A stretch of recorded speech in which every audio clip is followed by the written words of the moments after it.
Hi students, welcome to your new class. In the class നമ്മൾ advantages of BCG matrix ആണ് discuss ചെയ്യാൻ പോകുന്നത്. Last ക്ലാസ്സിൽ നമ്മൾ ഡിസ്കസ് ചെയ്തിട്ടുണ്ടായിരുന്ന BCG മെട്രിക്സ് എന്താണ്, അതേപോലെ സ്റ്റാർ, ക്യാഷ് കൗ, ക്വസ്റ്റ്യൻ മാർക്ക്, ഡോഗ്സ്. അപ്പോൾ ജസ്റ്റ് അത് ഒന്നുകൂടി ഒന്ന് പറഞ്ഞതിന് ശേഷം നമുക്കിതിലേക്ക് പോവാം. അപ്പോൾ സ്റ്റാർ എന്ന് പറയുമ്പോൾ നിങ്ങൾ പ്രത്യേകിച്ച് ഈ ഒരു ചിത്രം മനസ്സിലാക്കേണ്ടത്, ഇവിടെ നോക്കിക്കഴിഞ്ഞാൽ റിലേറ്റീവ് മാർക്കറ്റ് ഷെയർ ആണ്. അതേപോലെ ഇവിടെ മാർക്കറ്റ് ഗ്രോത്തിനെ കാണിക്കുന്നുണ്ട്. മാർക്കറ്റിൽ എത്രത്തോളം ഇതിന് ആധിപത്യമുണ്ട് അല്ലെങ്കിൽ ഷെയർ ഉണ്ട് എന്നുള്ളതാണ് ഇവിടെ കാണിക്കുന്നത്. അപ്പോൾ ഇത് രണ്ടും നല്ല രീതിയിൽ പ്രവർത്തിക്കുമ്പോൾ നമുക്ക് കൊടുക്കാവുന്നതാണ് ഈ സ്റ്റാർ എന്ന് പറയുന്നത്. ക്വസ്റ്റ്യൻ മാർക്ക് എന്നുള്ളത് ശ്രദ്ധിക്കുക, കാരണം ഇവിടെ മാർക്കറ്റ് ഷെയറിന്റെ പകുതി ഈ ഒരു ലാസ്റ്റ് പോർഷനിൽ അത് വരുന്നത്. അപ്പോൾ ഇതിന്റെ പ്രത്യേകത എന്താ, ഇവിടെ ഗ്രോത്ത് ഉണ്ട് പക്ഷേ ഈ ഒരു ഷെയർ കുറവാണ്. അതാണ് ക്വസ്റ്റ്യൻ മാർക്ക് എന്ന് പറയുന്നത്. ഇനി ക്യാഷ് കൗവിൻ്റെ കേസിൽ എന്ന് പറയുമ്പോൾ നോക്കൂ, ക്യാഷ് കൗ വന്നിരിക്കുന്നത് എങ്ങനെ, ഇവിടുന്ന് പകുതി എന്നാണ്. അപ്പോൾ ഇവിടെ എന്താണ്, മാർക്കറ്റ് ഗ്രോത്ത് ഇല്ല, പകരം അതിന് റിലേറ്റീവ് ആയിട്ടുള്ള മാർക്കറ്റ് ഷെയർ ഉണ്ട്. അപ്പോൾ ആ ഒരു രീതിയിൽ വേണത് മനസ്സിലാക്കാൻ. ഡോഗ് എന്ന് പറയുമ്പം ഇവിടെ എന്താണ്, രണ്ടും ഇല്ല, മാർക്കറ്റ് ഗ്രോത്തും ഇല്ല, മാർക്കറ്റ് ഷെയറും ഇല്ല. ഓക്കെ, അപ്പോൾ ഈ ഒരു കാര്യം കൃത്യമായിട്ടൊന്ന് മനസ്സിലാക്കി വെക്കുക. ഇതിൻ്റെ ബേസിസിലാണ് നമ്മൾ ബാക്കിയുള്ള കാര്യങ്ങളെല്ലാം പറയുന്നത്. അതേപോലെ തന്നെ ലാസ്റ്റ് ക്ലാസ്സിൽ ഡിസ്കസ് ചെയ്താണ് ഈ BCG മെട്രിക്സ് എന്നാണ് ഇതിന് പറയുക, ഈ സ്റ്റാർ, ക്യാഷ് കൗ, ക്വസ്റ്റ്യൻ മാർക്ക്, ഡോഗ്സ്. അപ്പോൾ മറ്റുള്ള ചില സ്ട്രാറ്റജിക് ബിസിനസ് യൂണിറ്റുകൾ ഈ പറഞ്ഞ നാലിടത്തിന് പകരമായിട്ട് യൂസ് ചെയ്യുന്ന ടേംസുകളാണ് ബിൽഡിങ്, ഹോൾഡിങ്, ഹാർവെസ്റ്റിങ്, ഡിവെസ്റ്റിംഗ് എന്ന് പറയുന്നത്. അപ്പോൾ ഇതിൽ നമുക്ക് ബിൽഡിംഗ് എന്ന് പറയുമ്പം അവിടെ നമുക്കറിയാലോ സ്ട്രാറ്റജിയിൽ ക്വസ്റ്റ്യൻ മാർക്സിന് ഈക്വൽ ആണെന്ന്. അപ്പോൾ ആ ഒരു രീതിയിൽ നിങ്ങൾ പഠിക്കണം. ഇവിടെ ക്വസ്റ്റ്യൻ മാർക്ക് പോലെയാണ്, ഇവിടെ ക്യാഷ് കൗവിൻ്റെ പോലെ തന്നെയാണ്, ഇതും ഏകദേശം ക്വസ്റ്റ്യൻ മാർക്ക് ആൻഡ് ഡോഗ്സിൻ്റെ പോലെ. ഡിവെസ്റ്റിംഗ് എന്ന് പറയുമ്പോൾ ഡോഗ്സ് ആണ് ഉദ്ദേശിക്കുന്നത്. അപ്പോൾ ഈ ഒരു 4 രീതിയിലും വേറെ ചില കമ്പനികൾ ഇത്തരത്തിലൊരു മാർഗം അഡോപ്റ്റ് ചെയ്തിട്ടുണ്ട്. അപ്പോൾ ഇതിൽ നമ്മൾ ഈ ഒരു BCG മെട്രിക്സ് യൂസ് ചെയ്യുന്നത് കൊണ്ട് നമുക്ക് ഉണ്ടാവുന്ന ബെനിഫിറ്റുകൾ എന്തൊക്കെയാണെന്നുള്ളതാണ് ചോദിച്ചത്, അല്ലെങ്കിൽ അഡ്വാൻറ്റേജ് എന്താന്ന് പറയുന്നുണ്ട്. അതിൽ ഫസ്റ്റ് പോയിന്റ് എന്ന് പറയുന്ന, it is simple to implement and easy to understand. ഇപ്പോൾ തന്നെ നിങ്ങൾക്ക് ആ ഒരു ചിത്രം കണ്ടപ്പോൾ വളരെ എളുപ്പത്തിൽ അത് മനസ്സിലായിട്ടുണ്ടാവുമെന്ന് വിചാരിക്കുന്നു. അത് ഇംപ്ലിമെൻറ്റ് ചെയ്യാനും നമുക്ക് കുറച്ചുകൂടി ഈസിയാണ്. Okay, it pin points the strength and weakness of the company. ആ 4 ചിത്രങ്ങൾ കണ്ടു കഴിഞ്ഞാൽ തന്നെ കൃത്യമായിട്ട് കമ്പനിക്ക് ഏറ്റവും കൂടുതൽ സ്ട്രെങ്ത് എവിടെയാണ് കമ്പനി ഏറ്റവും കൂടുതൽ പോരായ്മ ഉള്ളത്, അതെല്ലാം നമുക്ക് കൃത്യമായി മനസ്സിലാക്കാൻ പറ്റും. And it helps to prioritise products or businesses. അതേപോലെ തന്നെ അവരുടെ പ്രോഡക്റ്റുകൾക്ക് ഏറ്റവും കൂടുതൽ പ്രയോറിറ്റി കിട്ടുന്നത് എവിടെയാണ്, അല്ലെങ്കിൽ ബിസിനസ്സിന് എവിടെയാണ് പ്രയോറിറ്റി കിട്ടുന്നതൊക്കെ മനസ്സിലാക്കാൻ പറ്റുക. ആൻഡ് റിസോഴ്സുകൾ എന്തൊക്കെയാണോ നമ്മൾ ഇതിന് വേണ്ടിയിട്ടൊക്കെ യൂസ് ചെയ്യുന്നത് അതിനെയൊക്കെ കൃത്യമായിട്ട് അലോക്കേറ്റ് ചെയ്തിട്ടുണ്ടോ, സ്ട്രാറ്റജിക് ഇമ്പോർട്ടൻസിനനുസരിച്ച് തന്നെ അതൊക്കെ നമ്മൾ കൃത്യമായി അലോക്കേറ്റ് ചെയ്തിട്ടുണ്ടോ എന്ന് അറിയാൻ സാധിക്കുക. അതേപോലെ നമ്മുടെ ബിസിനസ് യൂണിറ്റോ അല്ലെങ്കിൽ നമ്മുടെ പ്രൊഡക്റ്റുകളോ അതിൻ്റെയൊക്കെ പെർഫോമൻസിനെ കൃത്യമായിട്ട് മോണിറ്റർ ചെയ്യാൻ വേണ്ടിയിട്ട് സാധിക്കുന്നുണ്ട്. And it helps companies to determine how to deploy cash resource best to maximise future growth and profitability. അതേപോലെ തന്നെ കമ്പനീസിന് ഇത് ഹെൽപ്ഫുള്ളാണ്. എങ്ങനെ, എവിടെയാണ് ഏറ്റവും കൂടുതൽ ക്യാഷ് റിസോഴ്സുകൾ ഉള്ളത്, എവിടെയൊക്കെ യൂസ് ചെയ്തു, എങ്ങനെ യൂസ് ചെയ്താലാണ് നല്ലൊരു ഗ്രോത്ത് ആൻഡ് പ്രോഫിറ്റബിലിറ്റി ഉണ്ടാക്കാൻ പറ്റുക എന്നുള്ള കാര്യങ്ങളൊക്കെ ഡിറ്റർമിൻ ചെയ്യാനൊക്കെ വളരെ ഹെൽപ്ഫുള്ളാണ് എന്നുള്ളതാണ് പറയുന്നത്. ഇനി നെക്സ്റ്റ് ഈ ഒരു BCG മെട്രിക്സിൻ്റെ പോരായ്മകളും കൂടി ഒന്ന് ജസ്റ്റ് ഇവിടെ പറയുന്നുണ്ട്. ഇതിലെ ഫസ്റ്റ് പോയിന്റ് എന്ന് പറയുന്നത്, this model does not consider small competitors with rapidly increasing market shares. ഈ ഒരു BCG മെട്രിക്സ് നമ്മൾ സാധാരണഗതിയിൽ ചെയ്യുന്നത് ഒരു ലാർജ് സ്കെയിൽ കോമ്പറ്റീറ്റേഴ്സ് ഉള്ള ആളുകളെയൊക്കെയാണ് നമ്മൾ മെയിനായിട്ട് ഇതിൽ ഉദ്ദേശിക്കുന്നത്. അതുകൊണ്ട് തന്നെ ചെറിയ ചെറിയ കോമ്പറ്റീറ്റേഴ്സ് ഉള്ള ആളുകളുടെ കാര്യങ്ങളൊന്നും ഇതിൽ പറയുന്നില്ല എന്നുള്ളതാണ്. രണ്ടാമത്തത്, even business with low market share have the potential to generate profit. നമ്മൾ പറയുന്നുണ്ട് മാർക്കറ്റ് ഷെയർ ലോ ആണെങ്കിൽ അത് നല്ലൊരു സിംറ്റം അല്ല എന്നുള്ളതാണ് പറയുന്നത്. പക്ഷേ അത്തരത്തിലുള്ള ബിസിനസ്സിനും എന്ത് ജനറേറ്റ് ചെയ്യാൻ പറ്റാറുണ്ട്, പ്രോഫിറ്റുകൾ നല്ല രീതിയിൽ തന്നെ ജനറേറ്റ് ചെയ്യാൻ സാധിക്കാറുണ്ട്. മൂന്നാമത്തെ പോയിന്റിൽ പറയുന്നത്, it assumes that market share and market growth are the only indicators of success and profitability. Ignore some important factors that may affect the product performance or business performance.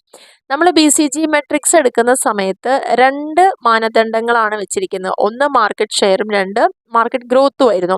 അതിനെ ഡിപ്പെൻഡ് ചെയ്തിട്ടാണ് നമ്മുടെ സക്സസും പ്രോഫിറ്റബിലിറ്റിയും ഒക്കെ നമ്മളിപ്പം മെഷർ ചെയ്തത്. പക്ഷേ ഇതേപോലെ തന്നെ ബിസിനസ്സിൻ്റെ പെർഫോമൻസിനെയോ പ്രൊഡക്റ്റിൻ്റെ പെർഫോമൻസിനെ അഫക്റ്റ് ചെയ്യുന്ന മറ്റുള്ള പ്രധാനപ്പെട്ട ഫാക്ടേഴ്സ് കൂടി ഉണ്ട് അതിൽ. അതൊക്കെ ഇതിനെ ഇഗ്നോർ ചെയ്യുന്നു എന്നുള്ളതാണ് ഇതിൻ്റെ വേറൊരു ഡീമെറിറ്റ് ആയിട്ട് പറയുന്നത്. നാലാമത്തെ പോയിന്റിൽ it depends on historical data and projections that may not be accurate or reliable due to market fluctuation and uncertainties.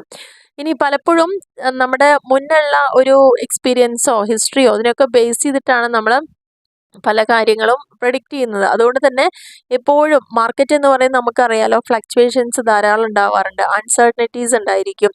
അപ്പോൾ ഇതിനെയൊക്കെ റിലേ ചെയ്തുകൊണ്ട് നമുക്ക് കൃത്യമായിട്ട് ആക്യുറേറ്റ് ആയിട്ടുള്ള ഒരു റിസൾട്ട് എന്ന് പറയാൻ പറ്റില്ല. അഞ്ചാമത്തെ പോയിന്റിൽ there is A problem of getting data on the market share and market growth. ഇനി നമുക്ക് കൃത്യമായിട്ട് മാർക്കറ്റ് ഷെയറും മാർക്കറ്റ് ഗ്രോത്തും കിട്ടുക എന്നുള്ളത് വലിയൊരു പ്രയാസമുള്ള കാര്യമാണ്. നമുക്കൊരു അസംഷൻ മാത്രമാണ് ഇവിടെ ഉണ്ടാവുന്നത്. അതിൻ്റെ ഒരു അക്യുറസി എന്ന് പറയുന്നത് നമുക്ക് എപ്പോഴും കിട്ടിക്കൊള്ളുന്നില്ല. ആൻഡ് ആറാമത്തെ പോയിന്റിൽ a high market share does not necessarily lead to profitability all the time. നല്ല രീതിയിലുള്ള മാർക്കറ്റ് ഷെയർ എപ്പോഴും പ്രോഫിറ്റബിലിറ്റി കൊണ്ടുവരും എന്ന് നമുക്ക് പറയാൻ സാധിക്കില്ല എന്നുള്ളതാണ് ഇതിൻ്റെ വേറൊരു പോരായ്മ എന്ന് പറയുന്നത്. നമ്മൾ പറയല്ലോ ഹൈ മാർക്കറ്റ് ഷെയർ വേണം, പക്ഷേ ആ ഹൈ മാർക്കറ്റ് ഷെയർ ഉള്ളത് കൊണ്ട് തന്നെ പ്രോഫിറ്റബിൾ ആയിക്കൊള്ളണമെന്നില്ല. ഇവിടെ പറയുന്നത് മാർക്കറ്റ് ഷെയർ കുറഞ്ഞത് കൊണ്ടും പ്രോഫിറ്റ് ഉണ്ടാവാതിരിക്കാനുള്ള കാരണങ്ങളില്ല. ഓക്കെ, അപ്പോൾ ഇതെല്ലാം ഇതിൻ്റെ ഡിസഡ്വാൻറ്റേജസ് ആണ്. ഇനി നിങ്ങൾക്ക് കുറച്ചും കൂടി ഈസി ആയിട്ട് ഈ ഒരു BCG മെട്രിക്സ് നമുക്ക് മനസ്സിലാക്കാൻ വേണ്ടി കുറച്ച് എക്സാമ്പിൾസ്, റിയൽ ലൈഫ് എക്സാമ്പിൾസ് ഇവിടെ തരുന്നുണ്ട്. ഇവിടെ ശ്രദ്ധിക്കുക, നമ്മളിവിടെ star, question mark, dog, cash cow ആയിരുന്നു ഇവിടെ നമ്മളുടെ ഒരു ലെവൽ എന്ന് പറയുന്നത്. മാർക്കറ്റ് ഷെയർ മുകളിൽ, മാർക്കറ്റിൻ്റെ ഗ്രോത്ത് ഈ സൈഡിൽ കൊടുത്തിട്ടുണ്ട്. ഓക്കെ, അപ്പോൾ ആപ്പിളിൻ്റെ പ്രൊഡക്റ്റ് തന്നെ ഇവിടെ വെച്ചിട്ടുണ്ട്. ആപ്പിൾസ് BCG മെട്രിക് അനാലിസിസ് ഇവിടെ തന്നിട്ടുണ്ട്. IPod belongs to the dog. IPod ഉള്ളത് ഡോഗിലാണ്. അതിൻ്റെ മീനിങ് എന്താണ്?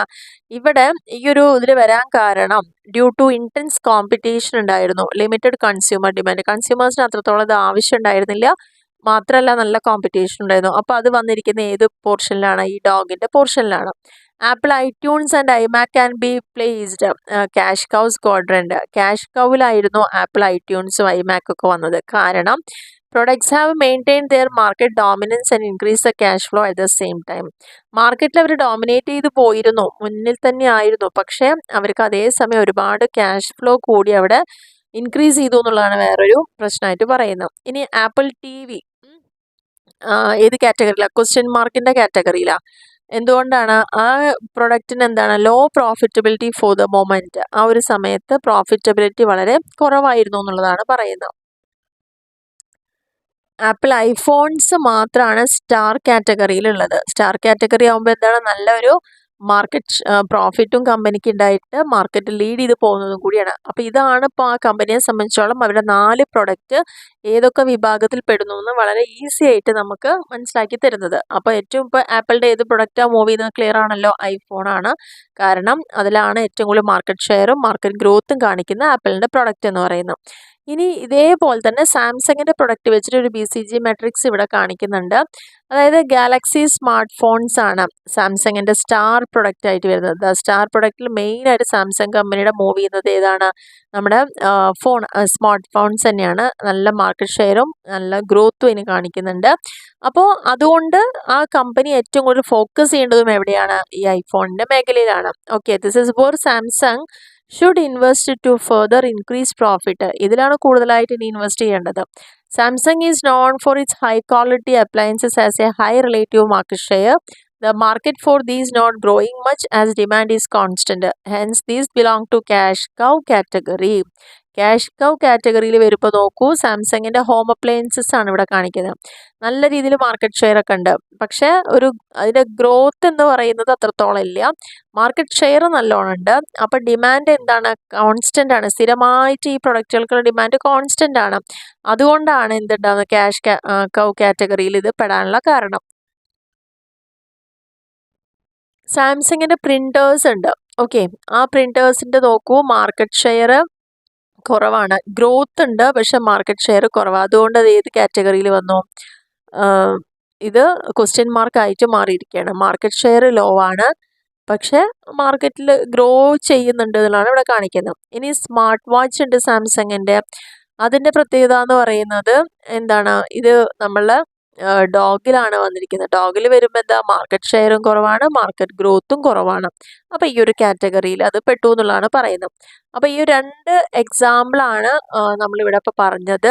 BCG മെട്രിക്സ് വഴി ഒരു കമ്പനിക്ക് അതിൻ്റെ മാർക്കറ്റ് ഷെയറും ഗ്രോത്തും എവിടെ ഫോക്കസ് ചെയ്യണം, എവിടെ സ്ട്രെങ്ത് ഉണ്ട്, എവിടെയാണ് വീക്ക്നെസ് എന്നുള്ള കാര്യങ്ങളെല്ലാം കൃത്യമായിട്ട് ഒരു റിയൽ ലൈഫ് എക്സാമ്പിളിലൂടെ നമുക്ക് BCG മെട്രിക്സിൻ്റെ കാര്യങ്ങൾ ഇവിടെ കൃത്യമായിട്ട് ആപ്പിൾ ഐഫോണിൻ്റെയും സാംസങ് പ്രൊഡക്റ്റിൻ്റെയും ഒക്കെ നമുക്ക് കൃത്യമായിട്ട് ഇവിടെ പറഞ്ഞു തന്നിട്ടുണ്ട്. അപ്പോൾ ഇതോടുകൂടിയിട്ട് നമ്മുടെ BCG മെട്രിക്സ് ഉള്ള ഒരു ടോപ്പിക് അവിടെ കംപ്ലീറ്റ് ആവുകയാണ്. അപ്പോൾ അത് വളരെ ഇമ്പോർട്ടൻ്റ് ആയിട്ടുള്ളൊരു ടോപ്പിക്കാണ്. 2 മാർക്സിനും, അതായത് ചെറിയൊരു ക്വസ്റ്റ്യൻ, ഒരു ഷോർട്ട് ആൻസറിന് വേണ്ടിയിട്ട് ചോദിക്കാവുന്ന ഒരു ക്വസ്റ്റ്യൻ ആണ്. അതുപോലെ ഷോർട്ട് എസ്സേ ചോദിക്കാം.